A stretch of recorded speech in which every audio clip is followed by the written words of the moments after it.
I think having that insight and that brand story that we've had for a few years now allows us to go into places like Spotify, like Popkey, like the crazy e-commerce eBay thing, and kind of have fun with it, because we have very clear direction on how we should bring any work to life, whether that's TV or beyond. And I think that is what made it feel interesting, is that every activation that we had was very specific to the channel and really took advantage of all the elements of that channel and how that worked.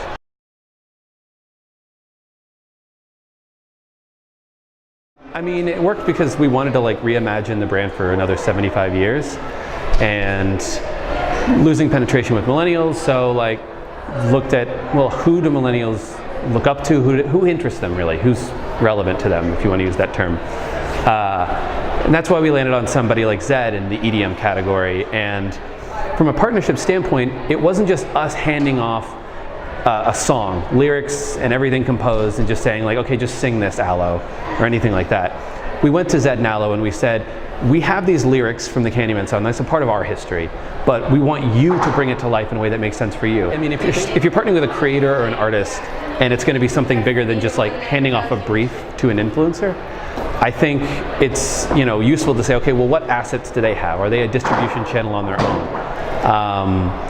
And you put it on their channel, and the people there are really into his music, so they're going to go listen to it. They're going to listen to it all the way through. They're going to add it to their different playlists. They're going to share it with their friends. I mean, our behavioral planner, our planning director, Elena Crystal, she was at a SoulCycle class like a week after the campaign launched, and the SoulCycle instructor put the new Candyman song on the playlist, and everyone was like cycling to it, which is like, that's a weird feeling knowing you've made it into the cultural zeitgeist in that way.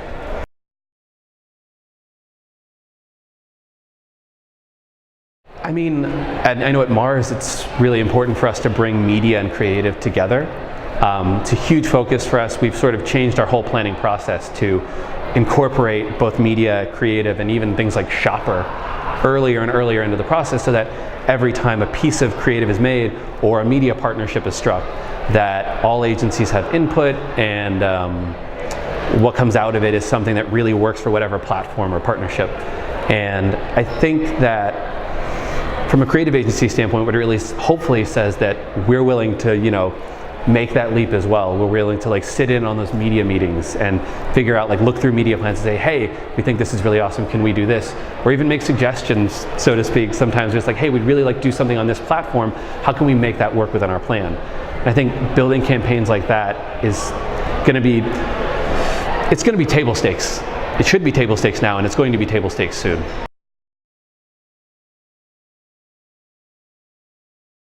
I would say at the end of the day, like, it just comes into like, the best way to write a great case study is to write it before you have even made the work, essentially. Meaning, know your objectives early on, know what you're going for, what you're trying to get out of it, and having a clear strategy that it can pivot, certainly, but like a clear enough strategy that says, if we can deliver on X, that is success. And I know for M&M's, it was a very clear connection between, we need to drive penetration with millennials, and we're going to do that through a partnership with a musician. And all the way through the line, it was like, partnership Zedd and Aloe, make a music video. Partnership with Kurt Hugo Schneider and Anthony Valbiro, make the new music video we create even more popular, recreate it in your own way. Remix with MAP, take this music video and allow consumers to make it their own. It's just very clear, the thread there. So yeah, being as clear in the upfront, you know, it's not really a tip for writing a case study after the fact, but it helps.